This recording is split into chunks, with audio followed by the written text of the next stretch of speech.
How dare scholars not know what we have found in our research, because this requires willing ignorance for them to not know. Debate in ignorance, having not reviewed our well-proven position? Sorry, you will be muted for that. Our channel, our rules. Respect them, or you can leave. All they do is make a reckless charge they don't prove, and it is a lie, and it's just stupid scholarship. That's not scholarship at all. They have a responsibility to prove out. If they're going to make a statement like that, they need to prove it. So put up or shut up there, buddy.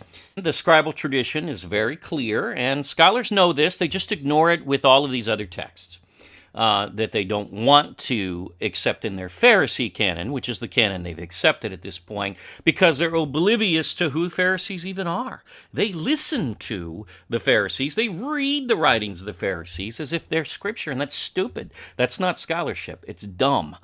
I mean, it's just kind of hard to miss all of that and then just stupidly spout your mouth off as if you know what you're talking about. Well, we get that from scholars all the time, and we prove them wrong all the time when they do so.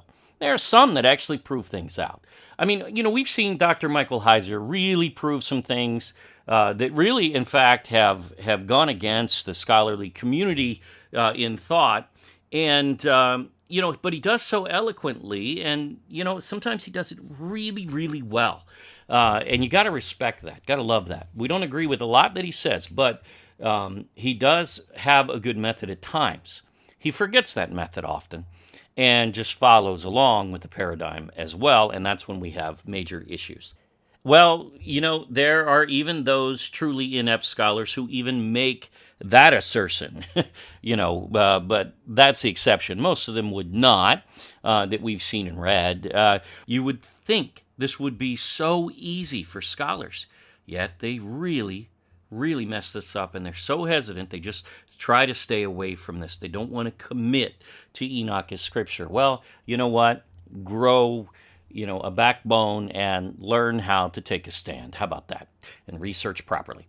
You don't comment in ignorance here, or you'll be muted. Our channel, our rules. Yeah, illiterate rabbis and Pharisees do that. It's all just nonsense against Scripture, because humans do not become angels. I know the Catholic Church thinks so, but, well, that tells you how illiterate the doctrine must be. That is illiterate and wrong. Those who wonder whether Yahuwah preserved his word, by the way, that's not actually a question. It's one basically of ignorance. They don't know what they're talking about. They are just scoffers. They are not scholars. How do scholars miss this? Hello! Again, if you haven't reviewed our full Torah test of Jubilees, where we make that declaration, we do it because we've tested it. If you haven't, then you would have no right to, in all fairness, and most scholars haven't. Therefore, no surprise, they don't declare that either. But if they actually tested the book, as we have, they would know. However, don't even try to comment and debate on that. You will be muted here, our channel, our rules. So all scholars who try to ridicule that, they just don't know what they're talking about. Done. We're going to be done several times in this video because there's several points that just no one can argue with, period. Does your pastor or scholar know better than heaven? Well, no. Better than an angel ordained to keep Scripture? Oh, ouch. Better than Moses? Better than Enoch himself? Even Noah? Well, if they claim to, run away. That's all I can say. They are nothing, and their opinion is worthless in the face of all of this fact. No one can debate. This is why we need to prove all things and hold fast to that which is good. This is provable. This is documented fact and has always been there. And the fact that scholars haven't seen this is just amazing to me. Now, this is not new. So those scholars don't even believe the New Testament and don't know it, for that matter. So what are they scholars of? Well, not the Old nor New Testament. That's pretty bad.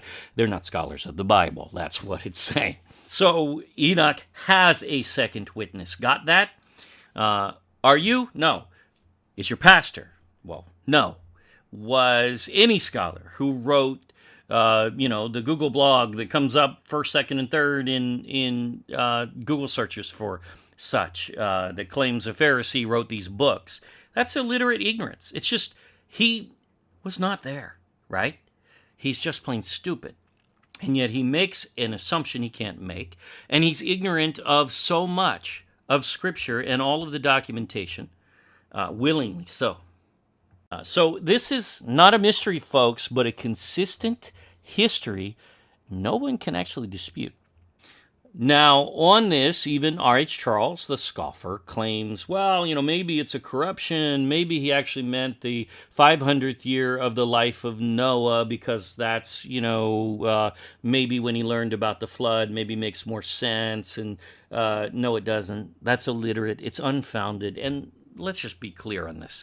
Charles was a scoffer. He was not a scholar in that regard. He did a great job translating these from the Ethiopic to the English. Wonderful to see that from him. But his footnotes, his margin notes, whatever you call them, they're footnotes really in his book at the bottom. It's astounding how much he goes into rabbi land, into the writings of the Talmud and rabbinic writings to try to pull that out and infuse it into this book, just as he does with Jubilees. And it's disgusting, frankly, because he's trying to then conclude, oh, well, a Pharisee wrote these books. Oh, you mean because you infused all of the Talmudic references in interpretation to try to convince people that this is Talmudic, which is stupid, by the way, because many times, especially in Jubilees, we actually kept track of the many, many, many, many times where even Charles noted that the Talmud disagrees with Jubilees. The two are not in agreement. And neither's Enoch, really. That's for sure. Do we believe the patriarchs, or do we believe modern scholars who don't know what they're talking about? It's not real hard to answer that. Hello, scholars, wake up. But shh, most scholars don't want to know this. What scholar can question Enoch, Methuselah, Lamech, Noah, and even Abraham and Moses, as recorded by the angel of the presence from the angel of Scripture, of all?